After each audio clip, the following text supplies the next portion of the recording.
So next question we have is what are temporary tattoos and are they permissible? यानी temporary tattoos क्या होते हैं और क्या वो शरिया के रूल्स में जायज हैं या नहीं।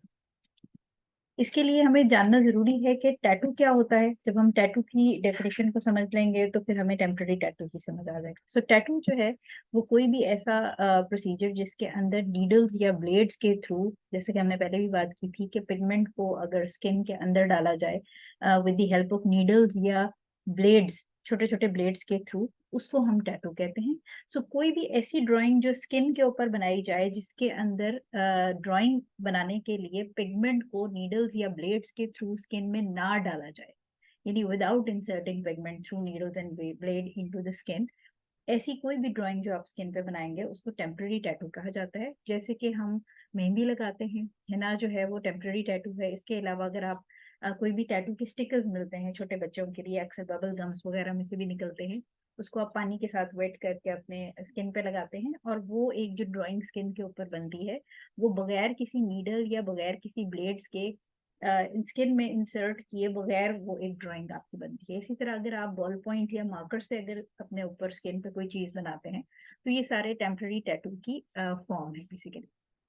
इसमें आपने बिट्रे नहीं होना, डिसीव नहीं होना कि टेम्पररी टैटूज जो हैं वो अक्सर इस तरह होता है कि जब आप फॉरेन कंट्रीज में ट्रेवल करते हैं तो वो आपको टेम्पररी टैटूज कह के नीडल्स के थ्रू या ब्लेड्स के थ्रू ही काम करते हैं and then they tell you कि ये 6 मंथ्स के लिए आपका या फ्यू वीक्स के लिए रहेगा। तो वो आप याद रखिएगा कि जब भी नीडल्स या ब्लेड्स के थ्रू स्किन में पिगमेंट डलेगा वो उसको आप जो मर्जी कह दें, आप उसके टैटू होने से भी इनकार करते हैं लेकिन शरई तौर पे वो टैटू की डेफिनेशन है। तो टेम्पररी वर्ड के साथ धोखा ना खाएं।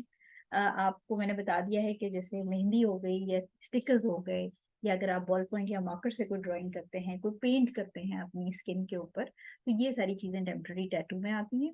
इसके लिए शरीयत के अंदर कुछ रूलिंग्स हैं, 6-7 चीजें हैं जिसका आपको ख्याल रखना होता है। एक तो ये कि ये टेम्पररी होनी चाहिए, जो भी आप अगर मार्कर से ड्राइंग कर रहे हैं या मेहंदी लगा रहे हैं या जो स्टिकर्स वगैरह लगा रहे हैं, ये विद इन अ वीक या 10 डेज जो है इसको डिसअपियर हो जाना चाहिए। ठीक है, तो ये टेम्पररी टैटू की एक डेफिनेशन में एक पॉइंट ये आपने याद रखना है कि कोई भी चीज़ जो अगर आप मार्कर से या आप मेहंदी वगैरह भी लगा रहे हैं ये हफ्ता 10 दिन के अंदर साफ हो जानी चाहिए। सेकंड इसमें ये है कि कोई भी आप जानवरों की या इंसानों की ड्राइंग्स नहीं बनाएंगे, क्योंकि ऑब्वियसली हमें पता है कि वो शरीयत में जायज़ नहीं है। इसके अलावा तीसरी चीज जो आपने ख्याल रखनी है कि अगर जैसे मेहंदी है या कोई भी इस तरह की चीज आपने लगाई है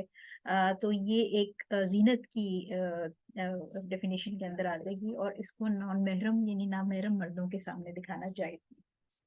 इसके अलावा जो मेहंदी या कोई भी आप डाई या कलर्स इस्तेमाल कर रहे हैं, अगर फेस पेंटिंग कर रहे हैं बच्चों की या कोई भी इस किस्म की चीज, मार्कर से भी कोई चीज बना रहे हैं, तो ख्याल ये रखना है कि जो डाई या कलर है वो स्किन के लिए हार्मफुल ना हो, बिकॉज हमने देखा है कि बहुत ज्यादा आजकल मार्केट्स में जो मेहंदी है उनके केमिकल्स अक्सर इस तरह क्विक कलरिंग के लिए जो कि स्किन को बर्न कर देते हैं। इसके अलावा नंबर 5th पॉइंट आपने याद रखना है कि कोई भी ऐसा डिजाइन या कोई भी ऐसा टैटू या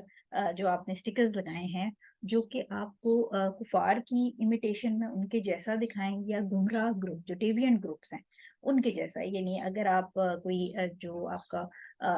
क्रिश्चियंस का या स्पेसिफिकली जो ज्यूज का या हिंदूज का अगर कोई जो उनकी प्रेजेंटेशन के लिए चीजें हैं वो अगर आप बनाते हैं तो वो जायज नहीं।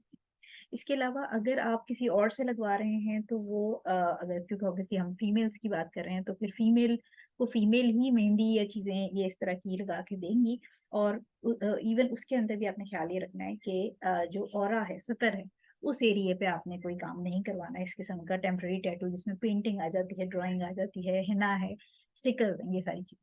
और इसके अलावा जो आखिरी पॉइंट है वो याद ये रखना है कि जैसे स्टिकर्स होते हैं उसके अंदर एक ख्याल आपने ये रखना है कि अगर वो लेयर बना देंगे आपकी स्किन के ऊपर तो उससे वजू या गुस्ल का पानी नहीं पहुंचेगा। तो ऐसी केस में आपने ये ख्याल रखना है कि कोई भी ऐसी चीज जो स्किन के ऊपर लेयर बनाएगी, कोई स्टिकर, वो आपको वजू या गुस्ल से पहले उतारना है। सो आई होप कि ये कॉन्सेप्ट आपका क्लियर हो जाए।